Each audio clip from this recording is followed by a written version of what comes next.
What exactly is this Hema Committee? And why was this Hema Committee formed? What are the findings of this Hema Committee? Who are the people who are named in this Hema Committee? And who are the people who are yet to be exposed in this Hema Committee? And what's going to be the aftermath of the Hema Committee in the Malayalam film industry? Now, these are the questions that are going to be answered in today's show. Hi guys, this is your Joe. Welcome to another program of Blah Blah with Joe.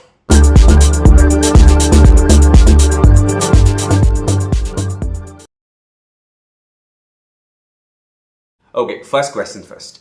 What is this Hema Committee and who are the members who are part of this Hema Committee? Okay, so this Hema Committee was formed in order to understand whether any kind of women harassment or gender discrimination or any kind of exploitation to women in the Malayalam film industry is happening or not. Okay, that is why this committee was formed, and the people who were part of this committee were retired Kerala Justice Miss Hema. That's why it's called the Hema Committee. And then a current and former actress Sharada, and also retired IAS officer Sarathkumar. So all these people, three people together, form the Hema Committee. Why exactly was this Hema Committee formed and when was it formed? So in 2017, when a famous actress was sexually assaulted by a top star in the Malayalam film industry, which all of us know as actor Dilip. Okay, that is when a committee, in the Malayalam film industry was formed. It was called WCC. It is like Women in Collective Cinema that was formed. Okay, a lot of members like Revati, Parvati Tiruvod, then Rima Kalingil, and a lot of other actresses and directors together came and formed this group, and they approached the government urging them to form a committee to understand and make an investigation on the kind of various harassments that women face in the Malayalam film industry. So in 2017, that is how the appeal for such a committee was given. So after that, in 2017, the Hema Committee was formed, and they took 2 years' time to go about doing their reports and all those things. And in 2019, the Hema Committee submitted their report to the government. Okay. Now, you should remember this was way before the COVID times. By December 31st, 2019, the Hema Committee submitted their reports on what was happening in the Malayalam film industry.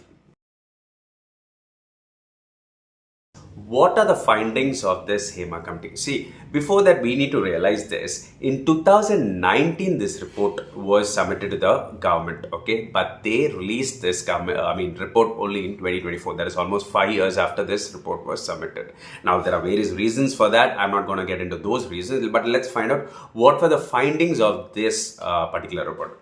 From this report, we understood that there is a big power group in the Malayalam industry who control the various decisions of the Malayalam industry. Okay. Now, this power group consists of various strong members of the film industry. They could be actors, directors, and all those things. Together, they are the ones who actually make the decisions for the industry, is what was found. That is one. Then there was this concept of casting couch that is existing in the industry. There, women have to roll out sexual favors in order to get roles or maintain their position in the particular industry. Now, this also was something that was found out. And also for women in the industry during shoots, no essential facilities were provided, like proper toilets or a proper room for them to change their clothes or something. All these things were also found out as part of this particular committee. In fact, a revelation was done by actress Radhika Sarathkumar from the Tamil industry that in the Malayalam industry, when she came in, not at a time when she came in, when she was definitely established in the industry, in these vanity cars, that is in the vanity vans, the caravans which were provided for these actresses, there were hidden cameras actually fit in these caravans, is what she's revealed, where women changing, these actresses, they're changing their clothes and all those things were recorded, and these video clips were saved as folders under each actress's name, and these were viewed by the crew members of the particular films that were taking place. So Radhika kind of confesses or kind of tells that she happened to see many actors watching these clips of various actresses changing their dress, and she happened to see, and she kind of got really pissed off and angry, and she really gave it out to the crew members and all those things. So this is a revelation that Radhika Sarathkumar has mentioned about the Malayalam industry. Well, yeah, that's quite a revelation, I would say. Okay, so who are the people who have been exclusively named from these commissions or people? See, as part of the report, no one has been named, okay? Actually, this Hema Committee report was supposed to be a 298 page report, but of which 63 pages have been redacted. So it's only a 235 page report that's covered. These 63 pages contains names of people who are actually involved in all these activities that were done, harassment that were done to women. But since they're all very sensitive data, they could create a lot of problem in the industry. Now, these 63 pages of vital information of people involved in these activities have been redacted. Okay, so after this report came, the people whose names have been exposed through cases filed by the victims are actor Mukesh, actor Siddiq, actor Baburaj, actor Jayasuriya, which was very surprising because he's part of the young generation, but still he was named, and director Ranjit, director Tulsidas, Idavala Babu, and many names like this came out, where a lot of women came out saying that they were actually either assaulted or ill-treated by these people. Okay, so these are some of the names that have come out through cases filed by the victims.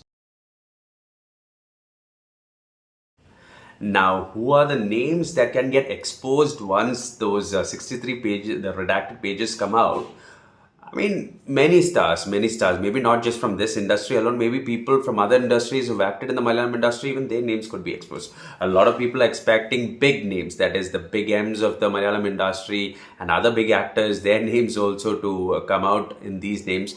There are chances even people from the younger generation of this industry, names from that particular industry, I mean, from that particular generation also could come out, is a possibility that we are looking at. You never know. So, there is a kind of ask. I mean, in fact, from the FEFCA, there's an association called FEFCA, which is the Film Employee Association. The head of that association has demanded the court to release even those 63 pages which have been redacted, which exposes the name of the actual people, the name of people who have actually been involved in these activities. Once those names get released, it's going to create such a big confusion and bad name for the Malayalam industry. Only time will tell us whether these names are going to be released or not.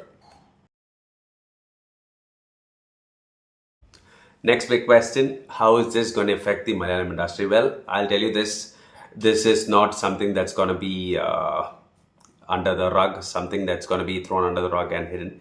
Now that things have been exposed, and a lot of things might change the Malayalam industry. First of all, for the upcoming movies, I mean, Onam is right about around the corner. So what could happen to the Onam releases movies?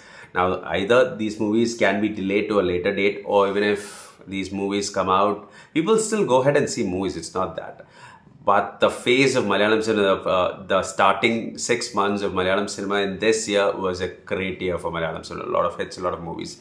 Now, what's going to happen to the latter half of the year? I mean, only time will tell us as to how this is going to affect Malayalam film industries, the projects, and people, how they are going to look at the Malayalam industry from the other industries, be it the South, North, East, West, whole of India, how they are going to look at the Malayalam industry here forward. It's a big question. See, but I'll tell you this: Malayalam industry is one of the very few industry, or maybe the only industry, where these things, even after happening, still the people over there have a voice and they can come up and say that what is done, what is enough, we cannot take more than this. And people should be answerable to what they have done. This is the only industry that can actually come up and give a voice to the people, voice to the victims, and find justice where it is not rendered, and try to give justice to the people who actually need it. Now, what is the how is this going to affect the other industries, not just the South industries, but also Bollywood, Bengal industry, and all those things? See, the main thing is, whatever I discussed now at the Malayalam industry, what of this Hema Committee, this is prevalent in almost all the industries. Just that in the Kerala industry, people had the guts to go out and question the people involved in this and trying to get justice out of it, is something the Malayalam industry is doing. Now, such a wave happening in other industries, the chances look very thin. if I have to take the South industries itself, Tamil industry, something like this happened years ago. A Me Too movement came up, but it just went with the wind. I mean, at that point of time, it was all there and all those things. But as time went by, nothing changed much, and things are still going the same way. Now, coming to the Telugu industry is mainly controlled by four big families, and people over there, they don't even open up to speak, because the people in that industry, especially women in that industry, they understand that nothing's going to change. Why even take the effort of raising your voice when nothing's going to change? It's kind of like that kind of an attitude in that particular industry. Kannada industry is a little bit too silent, because even I don't have a lot of information on the Kannada industry as to what's going there.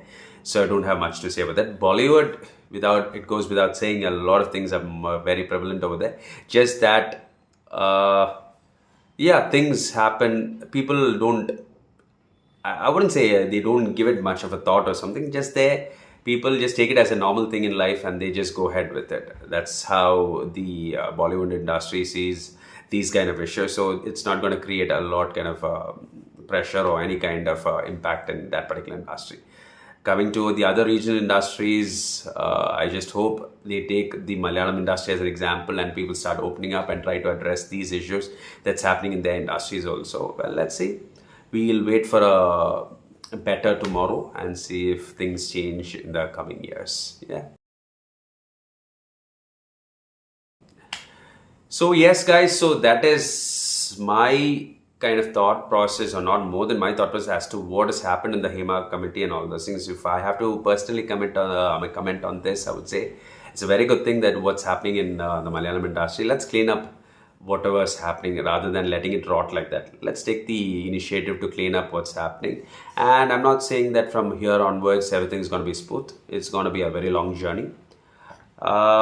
As each and every event comes up, let's address it at that point of time. For now, let's put certain things in place, certain recommendations in place. Let's make the industry a safe place to work for women, not just for women, even for men also.